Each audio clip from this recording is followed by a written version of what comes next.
Jardel Filho. O dia em que a Globo entrou em colapso, a morte que destruiu uma novela das 8. Em fevereiro de 1983, a TV Globo fez algo que nunca havia feito antes e nunca mais precisou fazer depois.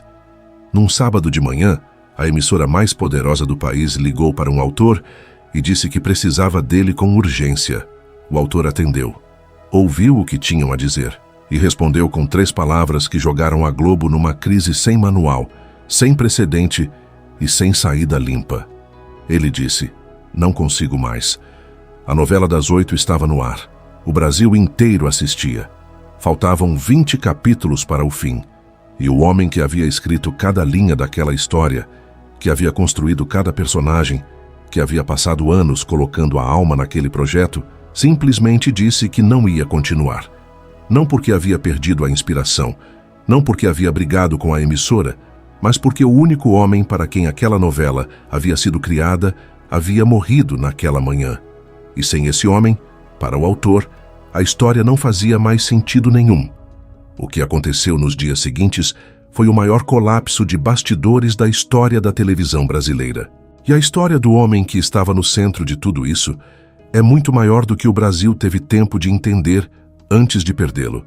E se você ainda não se inscreveu no canal Dossiê VIP, faz isso agora, aperta o botão de inscrição e ativa o sininho. Aqui tem investigação. Todo dossiê que a gente lança, você vai ser o primeiro a saber. Fica comigo até o final, porque o que vem aí vai te surpreender. Tem um detalhe sobre Jardel Filho que a maioria das pessoas não sabe.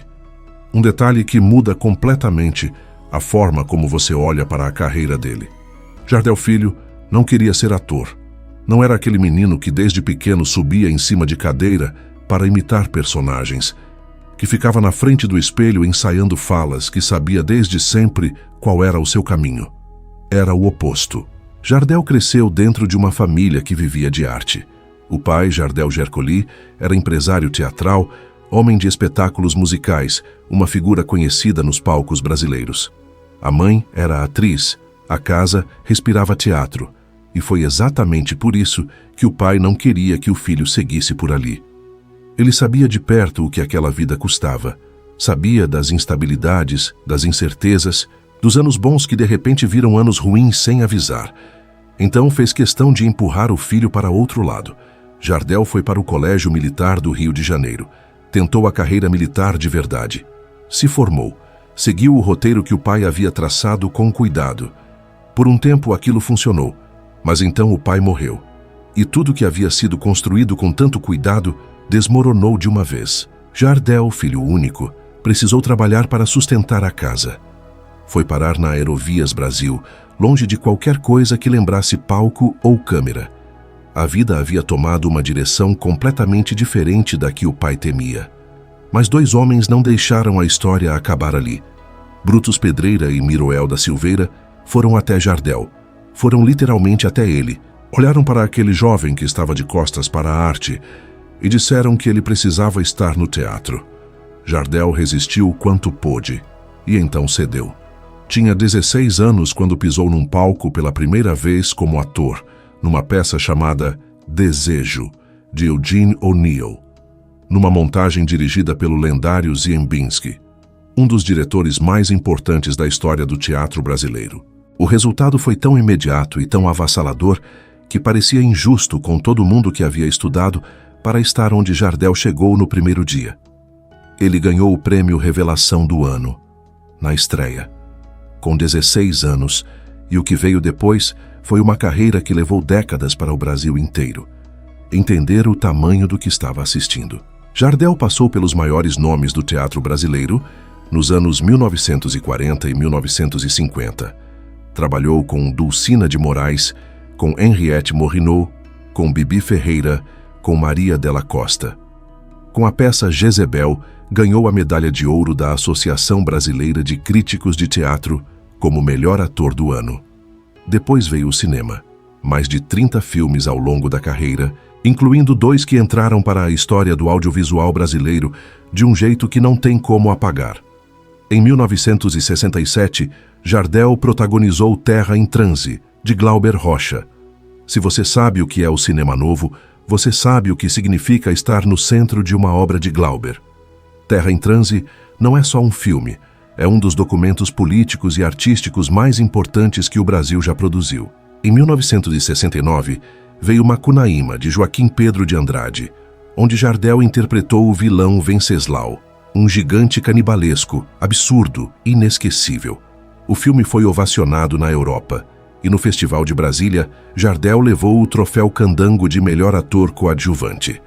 Na televisão, chegou à Globo em 1969 e nunca mais saiu. Novela atrás de novela com os maiores autores do país: Janete Claire, Dias Gomes, Gilberto Braga. Alto louro com uma presença física que dominava qualquer enquadramento e uma profundidade de interpretação que ia muito além do que a câmera conseguia capturar. Jardel Filho era o tipo de ator que fazia o espectador esquecer que estava assistindo a uma atuação. E foi exatamente esse homem que um autor chamado Manuel Carlos decidiu colocar no centro de uma história que ainda nem tinha título. Existe um detalhe sobre Sol de Verão que transforma tudo o que você vai ver a seguir. Não foi uma novela que encontrou seu protagonista durante o processo de casting. Não foi uma história que existia pronta e depois foi encaixada num ator. Sol de Verão nasceu de dentro de uma amizade. Manuel Carlos e Jardel Filho eram amigos de verdade, do tipo que existe fora das câmeras, fora dos sets, fora de qualquer interesse profissional. Manuel Carlos, o Maneco, como todo mundo chamava, já estava escrevendo um espetáculo teatral exclusivamente para Jardel quando a ideia da novela surgiu. E o momento em que essa ideia surgiu diz tudo sobre o que essa história era. Foi num Réveillon. Numa manhã de 1º de janeiro, no Hotel Kaiser Park, no Rio de Janeiro, os dois estavam num café da manhã juntos, quando Manuel Carlos começou a imaginar uma história construída em torno daquele homem específico, não em torno de um personagem genérico que qualquer ator poderia fazer, em torno de Jardel, da forma como ele ocupava uma cena, da forma como ele olhava para uma câmera, da forma como ele fazia o espectador acreditar em qualquer coisa que dissesse. Jardel não foi chamado para um teste depois que o projeto ficou pronto. Ele estava lá desde o primeiro pensamento. E para entender por que isso importa, você precisa entender o que era a novela das 8 no Brasil de 1982. Não existe paralelo moderno que dê conta disso. A novela das 8 da Globo não era um programa de televisão. Era o maior evento de massa diário de um país inteiro. Mais de 60 milhões de pessoas podiam sentar em frente à mesma tela, no mesmo horário, e acompanhar a mesma história. Não havia streaming. Não havia como pausar. Não havia segunda chance. Se você perdesse um capítulo, perdeu. O que estava na novela das 8 estava no centro do Brasil. Pautava conversa de bar, de família, de trabalho, de vizinhança. Determinava o humor coletivo do país no dia seguinte. E colocar Jardel Filho no centro dessa novela, numa história criada exclusivamente para ele, era colocar o Brasil inteiro nas mãos de um único homem. A história de Sol de Verão girava em torno de Raquel, interpretada por Irene Ravache, uma mulher que rompia um casamento para seguir seus próprios sentimentos, algo que ainda soava ousado naquele Brasil de 1982. Ela deixava Petrópolis, ia morar com a mãe em Ipanema e em solo carioca encontrava Heitor, dono de uma oficina mecânica, simples, direto, com uma presença que enchia a tela. Heitor era Jardel Filho. O personagem havia sido esculpido em cima do ator, não o contrário. A novela estreou em outubro de 1982, com a audiência que só o horário das 8 garantia, e foi crescendo. O Brasil foi junto. Irene Ravache e Jardel formavam um par que o público não queria ver se separar. Tony Ramos estava no elenco, Beatriz Segal, Cécil Tiré. Era uma novela forte, com um elenco forte, escrita por um autor que sabia exatamente o que estava fazendo. Tudo caminhava para um final que o país inteiro esperava. Faltavam 20 capítulos. Se você ainda não conhecia essa história, imagina o que ainda vem por aí. Deixa o like agora e se inscreve no canal. Isso faz uma diferença enorme para que o canal continue existindo e chegando em mais gente. No dia 18 de fevereiro de 1983, uma sexta-feira, Jardel Filho faltou às gravações. A justificativa foi uma forte gripe. Ninguém ligou o alarme. Atores ficam doentes. Gravações são remarcadas. A vida continua. Ninguém na Globo imaginou que aquela seria a última vez que o nome de Jardel estaria numa escala de gravação. O que aconteceu na madrugada de 18 para 19 de fevereiro de 1983 foi reconstruído, palavra por palavra, pela esposa de Jardel Filho, Cecília Notari, numa entrevista ao jornal O Globo, publicada nos dias seguintes. E o que torna esse relato tão pesado não é o drama, é a normalidade. É o quanto tudo parecia absolutamente comum, até o momento em que não parecia mais. Às 4 horas da madrugada, Jardel acordou passando mal. Cecília se levantou, deu remédio, verificou a pressão. Ele disse que estava melhor. Ela voltou a dormir. Às 9 da manhã, ela voltou ao quarto com um suco de maçã com leite. Jardel tomou. Disse que estava se sentindo bem. Ela foi arrumar o resto da casa. Às 11 horas, o telefone tocou no quarto. Cecília foi atender. Era a mãe dela do outro lado da linha. E quando ela virou o rosto para a cama onde o marido estava, ele estava roxo. Ela começou a gritar. Os vizinhos ouviram e chamaram a ambulância. Mas a ambulância não chegou a tempo. Jardel Filho havia sofrido um infarto agudo combinado com edema pulmonar. Ele morreu dormindo, sem dor aparente, sem despedida, sem avisos. Tinha 55 anos. Estava no auge da carreira. Estava a 20 capítulos do fim da maior novela que havia protagonizado. E em nenhum momento daquela manhã havia qualquer sinal de que aquilo era o fim. Essa é a parte que ninguém consegue processar direito quando ouve essa história pela primeira vez. Não foi um colapso em 7. Não foi um acidente. Foi uma manhã comum que se transformou numa tragédia silenciosa dentro de um quarto, enquanto o Brasil inteiro ainda estava dormindo, sem saber que o homem que ia assistir naquela noite havia acabado de morrer. A notícia saiu pelo país com a velocidade que só as grandes tragédias conseguem. O Jornal Nacional anunciou. A classe artística entrou em luto imediato. Jardel foi velado no Teatro Municipal do Rio de Janeiro. O mesmo tipo de espaço grandioso, onde havia construído parte da sua trajetória, agora recebendo o seu adeus. Depois foi sepultado no cemitério São João Batista. Deixou 2 filhas, Tânia e Adriana, e uma esposa que anos depois ainda não havia encontrado palavras melhores do que as que deu ao O Globo naqueles dias. Não posso acreditar no que aconteceu. Ele estava tão bem antes de ter essa febre. Se essa história está te tocando, compartilha com alguém que ama a televisão e o cinema brasileiro. Essa é uma história que muita gente deveria conhecer e ainda não conhece. Agora, enquanto o Brasil ainda estava processando o luto, dentro da TV Globo, algo muito mais complicado do que uma homenagem estava começando a acontecer, porque a novela ainda estava no ar. O Brasil ainda esperava o final. E o autor que havia criado aquela história estava prestes a fazer uma escolha que ninguém na emissora esperava. A Globo tinha um problema que não existia em nenhum manual de gestão de crise da televisão brasileira. A novela das 8 estava no ar. O país assistia todas as noites. Faltavam 20 capítulos para o fim. E o protagonista havia morrido. Não havia protocolo. Não havia solução limpa. Não havia como fingir que a história continuava igual, porque a história não continuava igual. O centro dela havia desaparecido numa manhã de sábado, sem dar satisfação a ninguém. A primeira coisa que a emissora precisava resolver era Manuel Carlos. E resolver Manuel Carlos era muito mais complicado do que resolver um problema de escala de gravação. Maneco não era só o autor da novela. Era o amigo de Jardel. Era o homem que havia passado um réveillon inteiro, imaginando uma história para aquele ator específico. Era o homem que havia colocado anos da própria vida dentro de um projeto que existia, porque Jardel existia. E agora Jardel não existia mais. Manuel Carlos disse publicamente o que sentia com 3 palavras que não deixavam espaço para negociação. Não está dando mesmo para segurar esta barra. Mas a Globo tinha um problema operacional concreto que não podia ignorar. A próxima novela das 8, Louco Amor, ainda não estava pronta para estrear. A emissora precisava de tempo no ar. Precisava que Sol de Verão continuasse existindo por mais semanas do que o planejado. E foi nesse ponto que a história tomou um rumo que revela muito sobre como a televisão brasileira funcionava naquele tempo. Manuel Carlos propôs o caminho mais honesto que existia.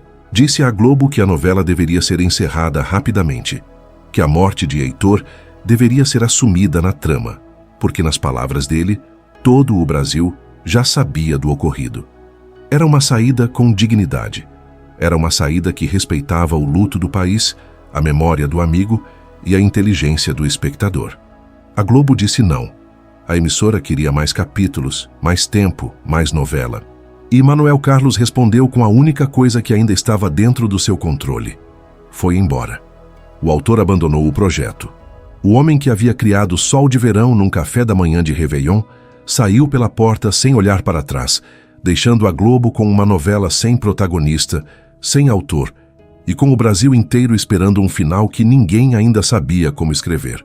A solução encontrada pela emissora foi chamar Lauro César Muniz para assumir os 17 capítulos finais, com o suporte dos atores Gianfrancesco Guarnieri e Paulo Figueiredo na construção dos roteiros. O que se seguiu foi uma operação que os bastidores da época descreveram como uma corrida contra tudo ao mesmo tempo. Textos escritos praticamente em tempo real com as gravações. Cenas editadas às pressas minutos antes de irem ao ar. Uma equipe inteira funcionando no limite do que era possível para entregar capítulos de uma novela que havia perdido o seu eixo. O dia 28 de fevereiro de 1983 foi o primeiro capítulo de Sol de Verão exibido sem Jardel Filho. E a decisão que a Globo tomou naquela noite foi uma das mais acertadas e mais dolorosas da história da emissora ao mesmo tempo.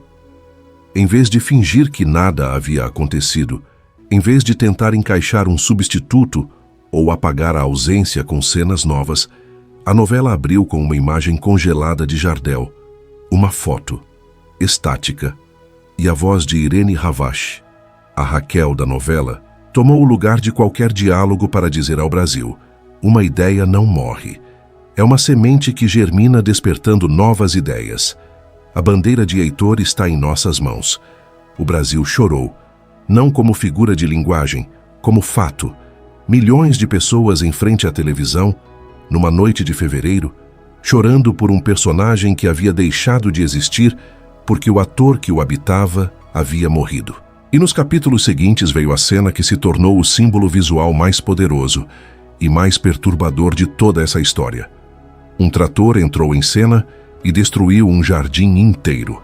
Derrubou uma placa com o nome Heitor escrito nela. Sem diálogo, sem explicação. Só o trator, a terra revirada e a placa caindo. Era a morte do personagem sendo encenada como espelho da morte do ator. Quem viu nunca esqueceu. E quem não viu nunca consegue imaginar direito o peso daquilo. Sol de Verão encerrou no dia 18 de março de 1983, exatamente um mês após a morte de Jardel Filho. Os 17 capítulos finais foram entregues numa condição que ninguém escolheria. Roteiros atrasados, equipe exausta, um elenco que precisava atuar carregando um luto real enquanto as câmeras rodavam. Lauro César Muniz fez o que era possível fazer. Os atores foram maiores do que as circunstâncias exigiam, e então veio o dado que ninguém esperava e que diz mais sobre o Brasil daquele tempo do que qualquer análise poderia dizer. A audiência aumentou nos capítulos finais. O país que havia perdido o protagonista não desligou a televisão. Foi até o fim, não por hábito, por uma necessidade coletiva de estar presente no encerramento de algo que havia se tornado maior do que uma novela. Era luto.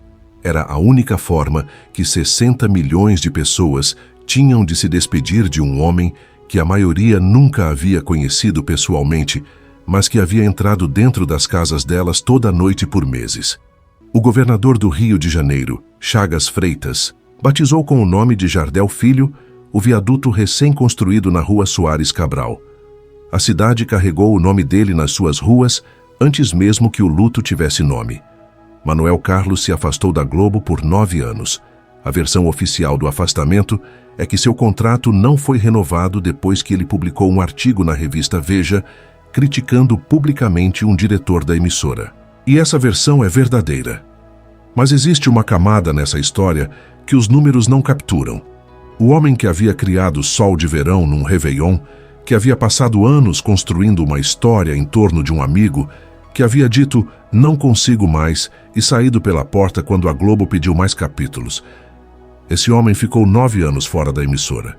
E quando voltou em 1991 para escrever Felicidade, voltou diferente, mais contido, com histórias que ainda tinham toda a sua marca, mas que carregavam um peso que não estava lá antes de fevereiro de 1983. Manuel Carlos ficou na Globo até se aposentar e criou algumas das histórias mais lembradas da teledramaturgia brasileira. Mas Sol de Verão ficou sendo a ferida que ninguém conseguia tocar sem que ele mudasse de assunto. Irene Ravache falou sobre Jardel numa entrevista ao G-Show muitos anos depois. E o que ela disse resume melhor do que qualquer análise o tamanho do que foi perdido naquele quarto, naquela manhã, naquele sábado. Ela disse: "Foi tudo muito bem, até o momento em que a novela foi tragicamente marcada pela morte do seu ator principal, que era o Jardel Filho, um dos maiores atores do Brasil. Para se ter uma ideia, até hoje quando as pessoas conversam comigo, perguntam do Jardel, falam dele, tal a força de interpretação desse ator. Até hoje. 42 anos depois. As pessoas ainda param Irene Ravache na rua para perguntar sobre Jardel Filho. Isso não acontece com todo ator. Isso acontece com os que eram grandes demais para o tempo que tiveram. Jardel havia deixado escrita em algum momento da carreira uma frase que funciona como testamento. Ele disse: "Os artistas nascem e vivem com a nobre missão de suavizar os sofrimentos daqueles que nascem apenas para viver." É uma frase bonita, mas o que ela esconde é a pergunta que ninguém consegue responder e que fica suspensa no ar sempre que essa história é contada. Jardel Filho tinha 55 anos quando morreu. Estava no auge. Tinha um dos maiores autores do Brasil escrevendo exclusivamente para ele. Tinha o horário mais assistido da televisão brasileira nas mãos. Tinha décadas de carreira ainda pela frente.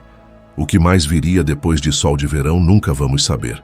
E talvez seja exatamente esse vazio, essa história que ficou pela metade, esse verão que não teve fim direito, que faça com que o nome de Jardel Filho continue sendo pronunciado até hoje. Alguns artistas ficam porque construíram muito, outros ficam porque foram embora cedo demais para que o mundo pudesse esquecê-los. Jardel Filho foi as duas coisas ao mesmo tempo. Se você chegou até aqui, você já sabe que essa história merecia ser contada. Deixa o like, se inscreve no canal e compartilha esse vídeo com quem você acha que precisava conhecer essa história. Toda semana tem uma história nova aqui, com a mesma profundidade e o mesmo cuidado. A gente se vê no próximo.